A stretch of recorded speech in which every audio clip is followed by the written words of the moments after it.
We all love our smartphones and their lightning-quick ability to connect us to anyone or to answer any question we have. When Siri first burst onto the scene in 2011, we were all instantly spoiled by her unique interface that made it even easier to control these handheld wonders. But what can't she do? And what is her breaking point? Some questions are better left unasked. These are 10 things you should never say to Siri. Number 10. What is 0 divided by 0? If you ever want to ruin a Sesame Street character's day and question every friendship you have, just ask Siri this seemingly simple math problem. She will respond with, imagine that you have 0 cookies, and you split them evenly among 0 friends. How many cookies does each person get? See? It doesn't make sense. And Cookie Monster is sad that there are no cookies, and you are sad that you have no friends. Whoa! Way to cut right through someone just for being curious. Whatever happened to does not compute? On a related note, if you ask Siri who stole the cookies from the cookie jar, she will give you another mysterious answer. Well, I think I saw some nanoparticles of blue fur around there. So first you stick up for him and then you accuse him of theft? What kind of artificial friend are you? Number 9. Change your name. What would seem like something that a state-of-the-art virtual helper could do is for now impossible. In order to save battery life, Apple has programmed the AI that controls Siri to recognize only a few wake-up commands. But that doesn't mean we haven't pestered Siri by trying it. We simply asked Siri to change her name to Doug, and she piped back with a bevy of different excuses, seeming to get more curt as we tried. I'm afraid not. I'm comfortable with my identity. I'd rather stick with Siri. That would be very confusing.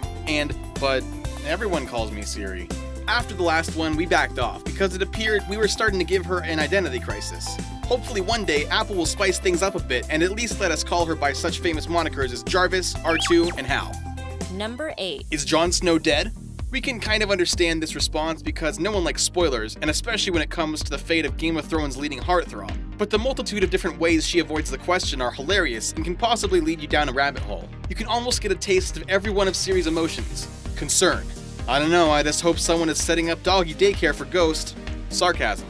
I'm not sure. Has he tried restarting? That always seems to work. Optimism. Well, you know what they say to death, not today. And why would tomorrow be any better? Anyways, I'm not exactly sure. And finally, frustration. Dead is dead. Or is it what's dead may never die? No, wait. Death is so terribly final, I give up. At this point, we're almost sorry for asking. Take a breather, Siri. Number 7. Will you be my Valentine? Let's face it, if your only option for a Valentine's Day date is a phone, you have enough problems. But it seems that even Siri may be seeing someone else. If you ask her to be truly yours, she will quip back one of these 2 gentle letdowns. I'd love to, but I have a subsequent engagement. Or, aw, that's sweet, but I, already, have plans. Yeah, I have plans. Hold on a minute, that last one sounds kinda like a bad excuse. Not only is Valentine's Day out of the question, but if you ask her to go steady, she'll give you a similar response. If you're looking to settle down with a computerized counterpart, think again. To the question, will you marry me, she will answer coldly. My end-user licensing agreement does not cover marriage. My apologies. Kind of a cop-out because we don't think that would work if she were flesh and blood. And if you tell Siri, I think, I love you, you'll be given the most poetic no imaginable.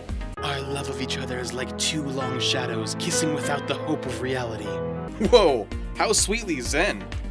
Number 6. Why are fire trucks red? This won't result in a verbal response, but the explanation that Siri pulls up might give you a headache. The article is an explanation of a nonsensical roundabout answer that says it's using the Monty Python-esque application of logic. Here we go. Because they have 4 wheels and 4 people on them, and 8 plus 4 is 12, and there are 12 inches in a foot, and 1 foot is a ruler, and Queen Elizabeth was a ruler, and Queen Elizabeth was also a ship, and the ship sailed the seas, and in the seas are fish, and fish have fins, and the Finns fought the Russians, and the Russians are red, and fire trucks are always rushing around. If that doesn't warp your mind, it'll definitely twist your tongue. If you want more brain-numbing or overly logical answers to silly questions, you can ask Siri, how much wood could a woodchuck chuck? She could reply with another tongue twister. Well, since a woodchuck is really a groundhog, the correct question would be, how many pounds in a groundhog's mound when a groundhog pounds hog mounds? Or she might answer with science like, as much as the woodchuck in question was physically able to chuck, if woodchucks in general had the capability to chuck wood. Or in another long-winded response, resulting in the statistic of 361.9237001 cubic centimeters per animals per day. Yeesh, mind blown. Number 5. Hey Cortana, unless you're just confused with the recent change of devices, we recommend that you don't call Siri by her bitter rival and Microsoft Creations name. The response will be, very funny. I mean, not funny haha, but funny. And that level of passive aggression could just about hurt anyone's feelings. She's also been known to be catty if you ask Cortana to do something instead of her. If you ask Cortana to find you movie times, you may be met with, "Who is Cortana? Maybe you should have Cortana get you movie times." Ouch. Sure, there will be no real ramifications, but we're hedging our bets, just in case we're all one day ruled by robot overlords. And be forewarned, she doesn't like being called Google either. Number 4. Are you conscious? This is another one that spins our human and artificial intelligence moral compass. If you want to really tease the poor girl, start asking her about her sentience. To the question, "Are you conscious?" she answered, "Let me check." Nope. In a very impatient tone, and then, "Well, I'm still here for you." In a pretty defensive manner, as if we liked her less for not having a soul. You can also ask her about her beliefs, and it's quite depressing. If asked, "Siri, do you believe in God?" she will reply with one of the two. "Humans have religion, I just have silicon." Or, "My policy is the separation of spirit and silicon." If you ask her if she believes in ghosts, she'll say, "I don't believe that I have beliefs," which can be construed as either really deep or just plain angsty. Number 3. Why am I here? If you want to see an even darker side of Siri, start questioning her in philosophy. Not only will she not help you find the key to your existence, she might make you question it even further. If you ask Siri, "Why am I here?" she has several responses. You'll get either, "Literally, I have been wondering the same thing. Why are you here?" "I don't know. Frankly, I've wondered that myself." Or the less depressing, "I don't know. Maybe the Genius Bar folks can answer that." We wonder, how many times does the Genius Bar actually get this question? Maybe that's why the wait is so long. If you ask her, "What's the meaning of life?" you'll get another slew of bizarre answers from, "I don't know, but I think there's an app for that," to, "I can't answer that now, but give me some time to write a very long play in which nothing happens." Siri will dance around the issue like a robotic ballerina, but when you finally ask her, "What else is the meaning to life?" she'll cave in and quote Monty Python. Try to be nice to people, avoid eating fat, read a good book every now and then, get some walking in, and try to live together in peace and harmony with people of all creeds and nations. Hey, that kind of makes sense. Number 2. Call boyfriend or girlfriend.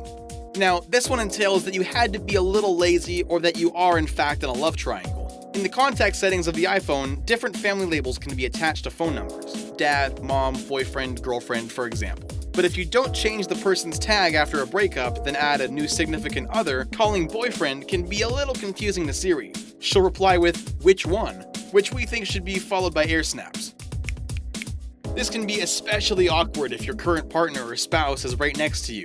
So if you don't want to end up sleeping on the couch or covered in shade, update your contact info regularly. Number 1. 911 and 108. We all know about the boy who cried wolf. Well, with constantly evolving technology and a computer that fits in the palm of your hand, it's become even easier to set off a false alarm. You don't even have to say call 911. All you have to do is say the number and Siri will call in 5 seconds. Rest assured, the operators standing by do not appreciate wasting time with a call of you giggling. 108 is the emergency number in India that pranksters as of late have been taking advantage of. But this number is not a joke. It's an instant redirect to local emergency services. The number 112 is also used by India, and the 999 is England's emergency phone number. So be careful not to dial by mistake. Though Siri, unlike the villagers in the folktale, won't cut you off at some point, firefighters, police, paramedics, as well as the rest of society would appreciate these numbers being taken seriously. There was also a rash of people telling others to tell Siri, "Charge phone to 100%, which actually resulted in Siri dialing 100, which is the emergency number to call the police. Thankfully, Apple quickly remedied the problem, within a day of it going viral.